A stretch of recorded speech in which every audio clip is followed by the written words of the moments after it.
Hey friends, welcome to the first edition of the Krusty Cranks lure making and bait painting channel. My name's Ron, and I'm new to bait making, but not real new. I mean, I've painted a few hundred baits by now, and got inspired by a bunch of channels like Jekyll Productions, Jen, and Lure Me In Custom Paints, Marling Baits, Zimtech, Zach at Baker Builds. All these guys have inspired me to pick up an airbrush and start painting some lures and making some lures, and I love to fish, so I thought, well, heck, if I can make me some lures, and turned out I started painting lures and people started wanting to buy them, so I've painted a few hundred by now. And I thought I'd take you through some of my designs and take you through my journey in the lure making, I'd say business, but it's really more of a hobby. I mean, if I can sell one, I'm going to sell it. And if people want to buy it, of course, it's going to be up for sale. So if you want to check out some of the baits, maybe you're not painting, but you want to buy a lure that you see on this channel, you can always go to krustycranks.com, and you can check us out on my Facebook page at Krusty Cranks, and we're going to start a journey here, and I'm going to make some painting videos. If you want to see some carving, I'll probably do some carving videos too. Also have a channel called Basswood Carving where I do wood carving, so if you came over from that channel, I appreciate it, and if you haven't been to it and you like to learn the art of carving, go check it out at Basswood Carving on YouTube. Okay, so really that's enough self-promotion for now, but again, I want to thank all the lure painters on YouTube that got me started, got me inspired, and I just like making videos, and I like doing lures and doing wood carving and stuff, so just like to share my little journey with everybody. And I'm always open for positive criticism, so if you see something that I can learn from, put it down in the comments. If you see something you like, that's cool too. I'm going to always try to show you, if I don't forget, I'll always try to show you the paints that I use. Okay, and this lure today is CC001, the Krusty Metal Shad. Alright, so obviously the first thing we're going to do is spray up a base coat, and for the base coat I'm using the Createx opaque white. It's kind of what everybody uses when they get started. And I've got this other paints that I use from U.S. Art Supply airbrush colors. Now, there are some colors in there that I do like, so I do use some of their colors. The paints are not that bad. They're cheaper than Createx, but once I have a good epoxy on them, as long as the paint lays on there and looks good, I'm happy with it. Just getting started, I bought a bunch of equipment. I got the $139 airbrush set. I'm not using the Iwata yet because I just wanted to really learn, so I'm just using the master airbrush that came with the set. There's three airbrushes comes with it, so I've been using this one, and I think I've had kind of good success with it. But mostly I'm dealing with right now is heat and humidity. I'm down in my office, and I have to constantly run a dehumidifier down here, so the humidity pulls in and I get air in my lines, and I have to quit and dry everything out, so it gets a little frustrating. When I was painting during the winter, it wasn't that bad because I had the furnace on, so it kind of dried the air out a little bit. But right now we're running air conditioner, and our humidity level here in Ohio is like up in the 80s and high 80s and 90s, so we're really, really humid right now, so I'm battling humidity. So if anybody knows got any points, ideas that might help me out on that, like I said, I am running a dehumidifier pretty much 24/7, constantly emptying that thing out, but that's what I'm battling. So, but anyway, let's get started painting this bait. So I'm going to start off with some opaque white from Createx, and spray a nice little primer coat on this, just to always bring out my colors. I like Just spray them thin, let them dry, air dry them, blow dry them, give them a good heat set. You know, it keeps it from running, especially right now with me dealing with the humidity. You know, it's once that water builds up in there, that paint just wants to tip dry on the tip, and it wants to be real runny. So I do thin my Createx down.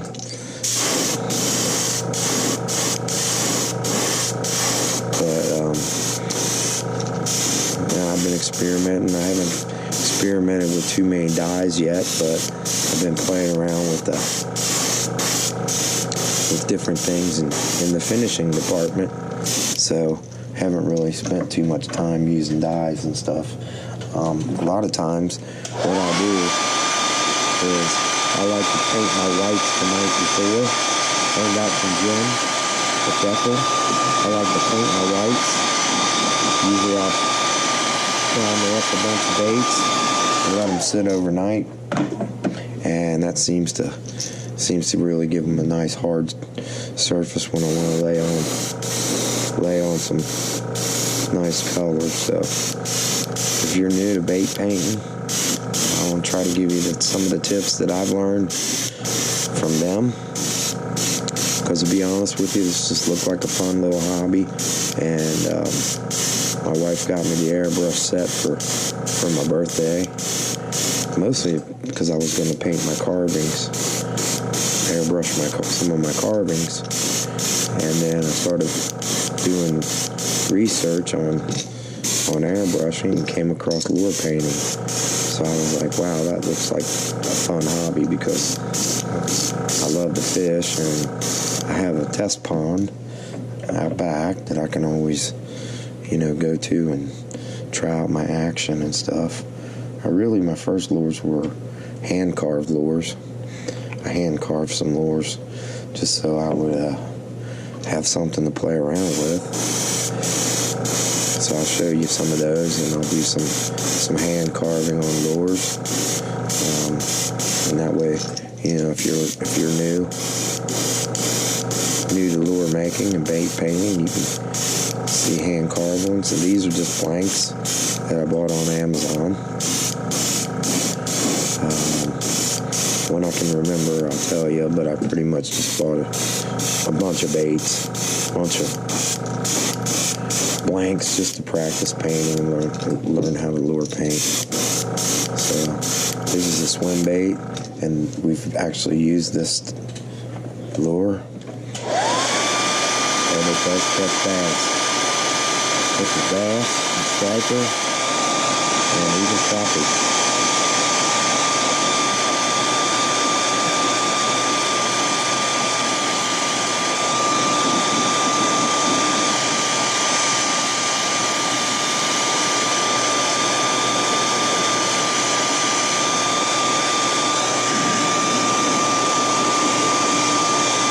Give it a good heat set here.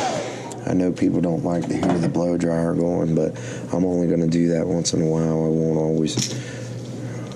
always have that in there. These first few videos, I'll probably just take you through my techniques, but after that, I'll cut out some of the stuff.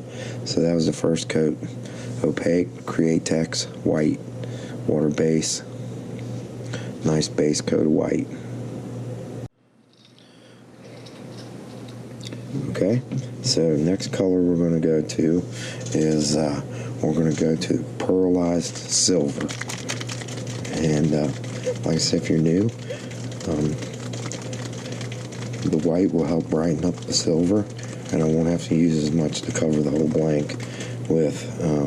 But I want a nice little shiny silver, and so we're going to use Createx pearlized pearl silver. And I didn't clean out my brush, except for I put a little cleaner in it and sprayed it through. Because if you're going from light to dark, a lot of times you don't have to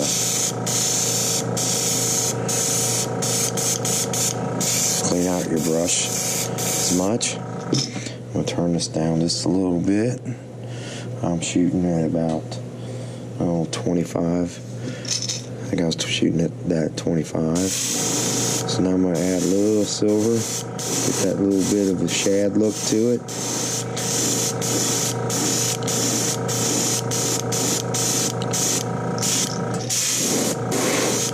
And I know a lot of times these colors can be hard to see perfectly on camera.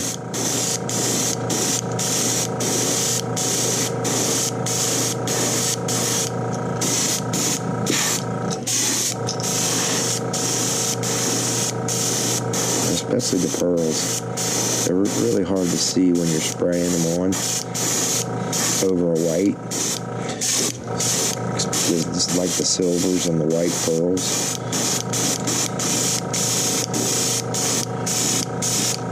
But once they dry back, you can really start to see them. You start to see that shiny pearl coming out now.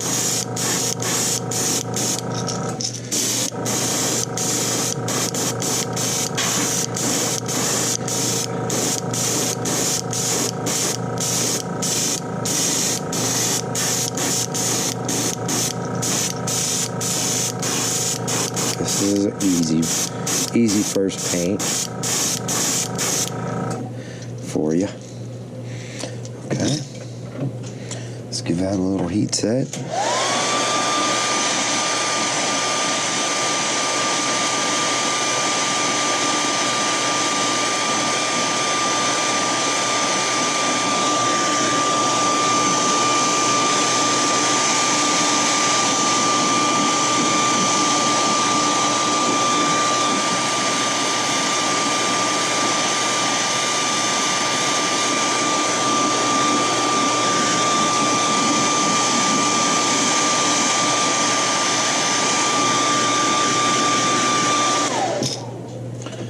Right. Okay, so next color we're going to go with is pearlized, Createx pearlized black, pearl black 5315, and we're just going to shoot a little light spray down the back. And I'm going to turn this down because I don't want the whole thing. I just want a little bit over the back and down the shoulders.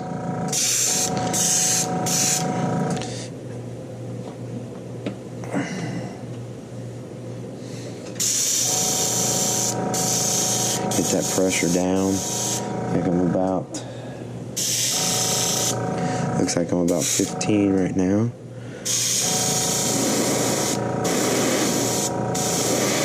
And I just want to create that little gray to silver transition on the back.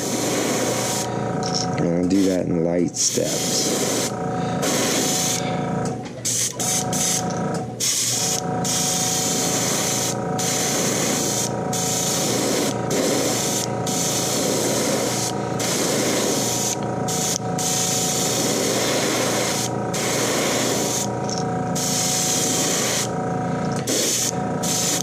Then we'll give a little shot around the eyes. A little shot around the other eye. And a little more on the shoulder right here.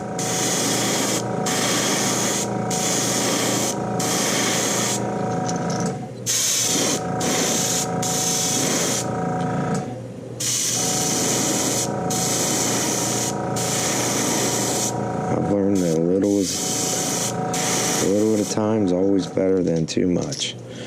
All right, I think that's gonna do it right there. All right, that's all we want, a little transition from black to that silver.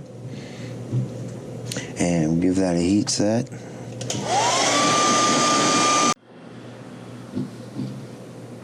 Okay, so last color we got to put on is Createx Transparent Bright Red 5117. And we're going to put the little blood spot on and give him a little red under the gill, on the chin. And we're going to be done. We're going to put some eyes on this thing, get some epoxy on it. I'll show you how I do my epoxy. Well, I do it a couple different ways. Just depends on, you know, what lure I'm doing, and you know, just techniques that I've been doing, trial and error, try to learn what makes the bait look good and what makes the epoxy stay on after banging it on the rocks, that type of thing. But let's shoot these spots on here. So what we're going to do is we're going to create a little blood spot.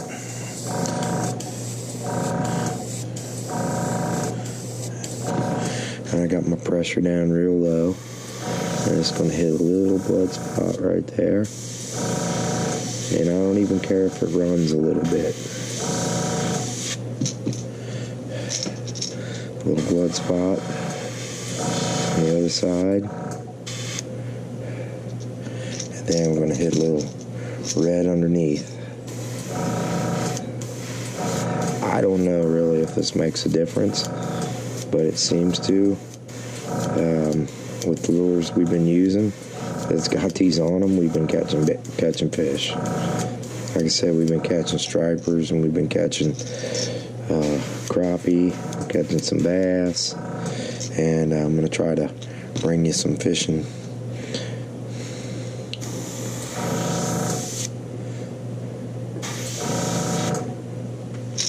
Some fishing with these lures. Okay, that's it. I know it don't show up very good on camera. That's all we did to it. Alright, so simple little paint job. Once again, here's the colors we used. We used Createx white, then pearlized silver, pearlized black, and then transparent red. And I'll take you through the epoxy part on what materials I'm using. So hang tight and we'll bring you right back.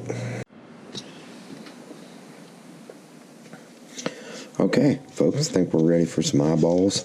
What I did was I cut this was a little rubber floor mat, like a garage kind that you can buy at Walmart, I think's got them. Sam's has got them.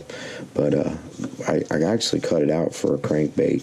So the crankbait, sorry if I bumped the camera, made a loud noise. The crankbait fits down in there, so that way, if I'm doing a stencil or something, I can set it down in there. And then I got another one that I was flipped over and do it this way. So that helps out a lot. And basically, I just took and outlined it and then just chiseled some of it out of there with a knife and got it so that it would sit flat. And that gives me a good surface to put an eye on or paint a stencil or something like that. If you're just working on one side of a bait, it kind of helps out. So like I said, it's just a piece of rubber floor mat, and it cuts out real easy. And I got a bunch of these for different size crankbaits. I did them because it said the bill would sit down in there, and then that way gives me a little platform to work on and stuff. And normally I'm leaning over it with the camera in front of me and stuff. It's a little harder to work like I usually do. But anyway, this little swim bait, I don't need one cut out for it because I haven't really cut one out yet, but it still fits down in there enough that I can use it to push down on that eye and not worry about scratching up my paint job. The other thing is, like, your super glue. Like, I use the Gorilla super glue with the brush and nozzle, and so I got this little pointy tool here, and a lot of times you can take that and just stick that down in there and clean that tip out so you don't get a hunk of dry super glue falls down on where you're going to put your eye. So I just put a little dab on the eye down there.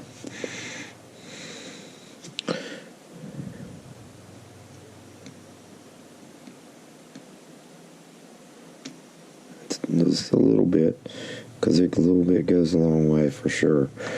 And then I'm going with the red eye on this one, since we already got the red on the body. We'll go with the red eye. And then look at your eyes. A lot of times, just some of them are centered and some of them are off center. So look at how you want to put the off center part of your eye in there. You can have him looking back like this one. I think I'm gonna have him looking back like something's chasing it. And I just used the little X-Acto knife to pick it off of there. And after I pick it off, I use this little tool that I got at the dollar store, and then that way I can get it in place and push it down in there till that super glue dries. Because a lot of times I find if I'm using my fingers, I get a little super glue on there, it kind of clouds the eye a little bit. So this little burnisher tool, and I'll use it to put specks. You'll use the shit out of this. You'll use this thing a lot. And it's got two different sides, and I think it was at the dollar store. So get you one of them. Alright, so we've got one eye on. Let's turn it over, put the other eye on. We'll put the epoxy on it, and you'll see those colors pop out. That red was a little dirty. I should have cleaned my black a little more, because normally when I put that red spot on there, I use a clean brush, and I was kind of rushing through the video, and I could have cleaned it a little more, so the red got a little dark, a little darker than I wanted, but I think it's going to be fine. Alright, so there again, I'm going to put the eye so he's looking back. So I'll put the offset part of it where it's off center towards the back. Push that eye down in there with this, and that way it don't get all cloudy from my fingers. And we'll let that dry. I'll take you guys through the epoxy process that I do, and we'll have this one done, and we'll get ready for the next one.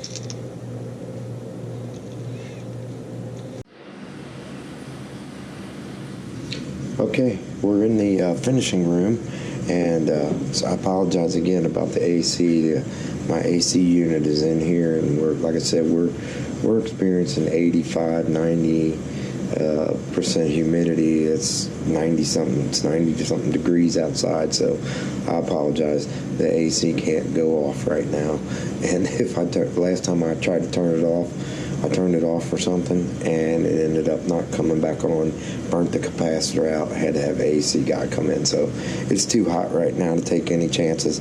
I'll see if I can mess with the audio, maybe take some of the hum out of it. But I apologize for this one, and hopefully you guys will understand if you're in the climate kind of like I'm in, dry, humid, hot. But anyway, we're going to put a finish on this lure, and I'm going to show you what I'm using. This is what I use. It's dual cure polyester resin. It's fast, clear, strong UV cure. Hardens in 3 minutes when exposed to sunlight.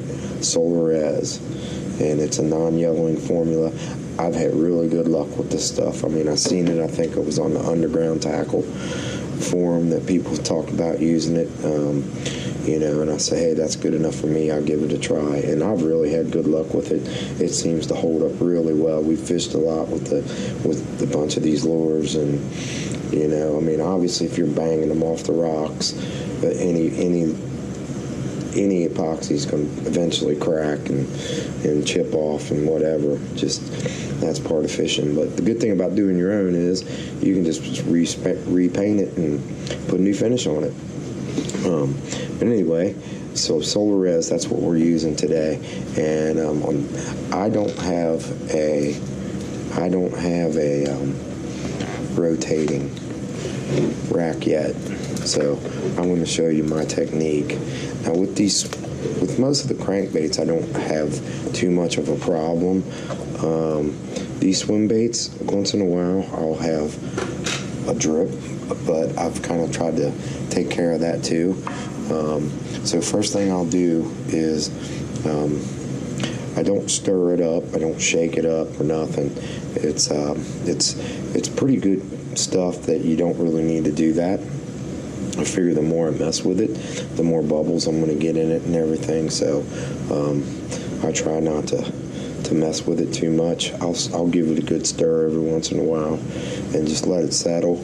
But most of the time I'm using it all the time. So it's always staying pretty well stirred up. So on these, I have 3 hook hangers, or a line tie and 2 hook hangers. So what I found on these, the best way is if I hook them this way and dip them. So I usually dip my baits. Now I know a lot of people use the KDS. I just started with this, and I've had really good success with it. I'm going to venture out and try KDS and do some comparisons. I know some people use the AB and brush it on. I like this because if I'm doing a bunch of baits, it makes it kind of easy to dip. Now these particular lures, they have like a little grainy scale texture in them, so that's what I was saying.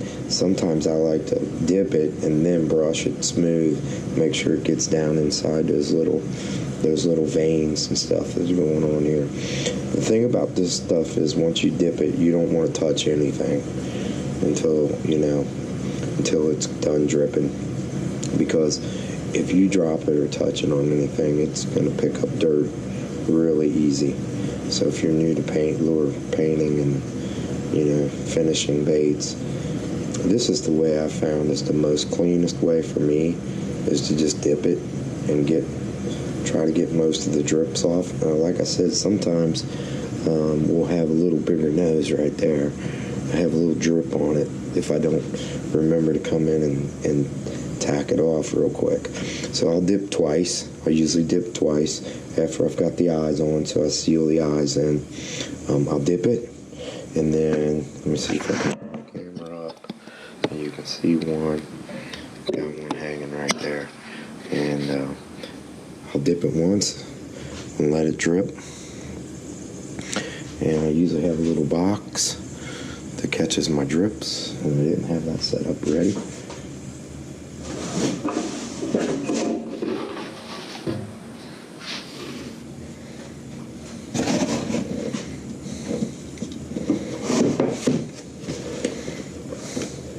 Catch my drips,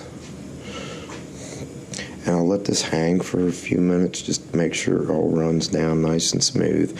I'm going to put 2 coats on it anyway. I always put 2 dips, and I'm going to let this drip for a minute, and I'll bring you back and I'll show you my little UV booth.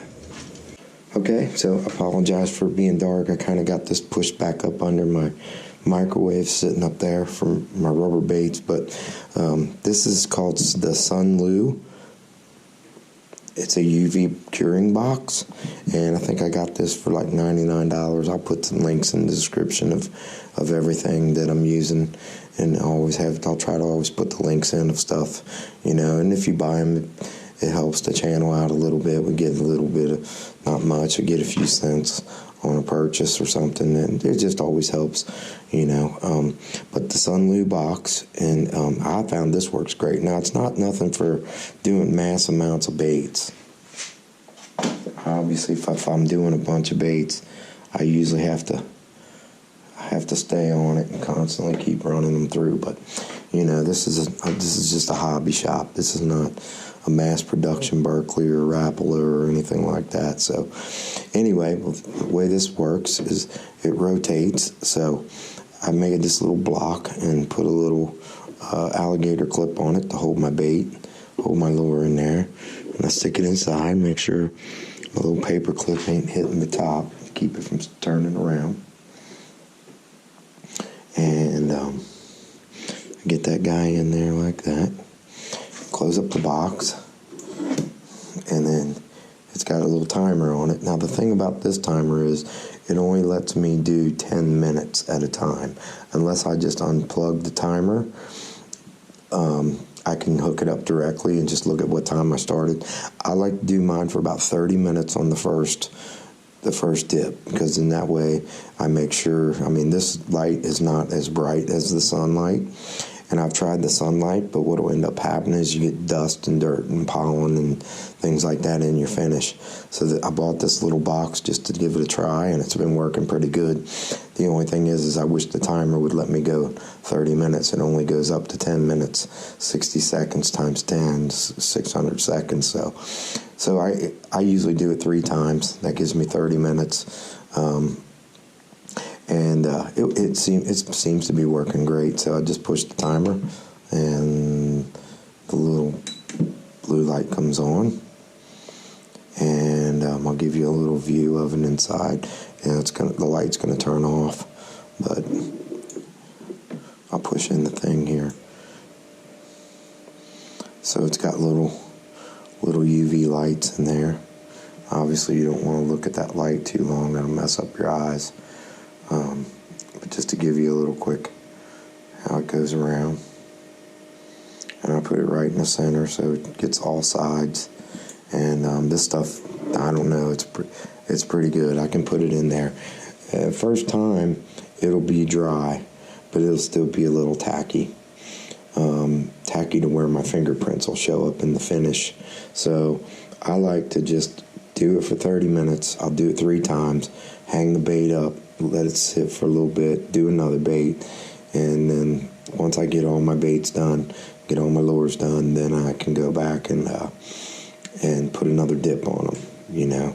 So I'll do it in stages. I got 4 hooks up over there, and a lot of times I'm just really playing around with different kinds of patterns and stuff. So I'm not mass producing these, and I mean, obviously if they start selling and people buy them, you know, then I'll just buy more boxes and hook them all up, or build a bigger box. I do need a rotisserie though, especially when I'm going to try to work with different kinds of epoxies. But this small setup here, just playing around, it works for me. And you know, if you're just getting into it, you know, you might want to try out some of these things.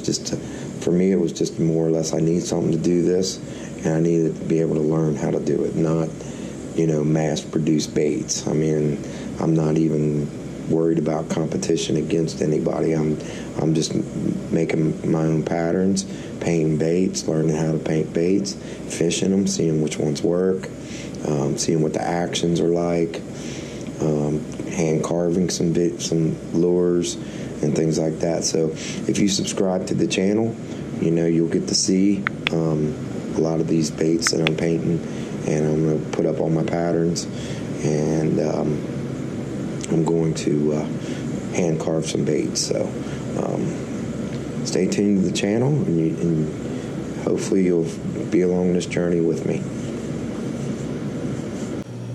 Okay, there's the finished product. I got 2 of them done.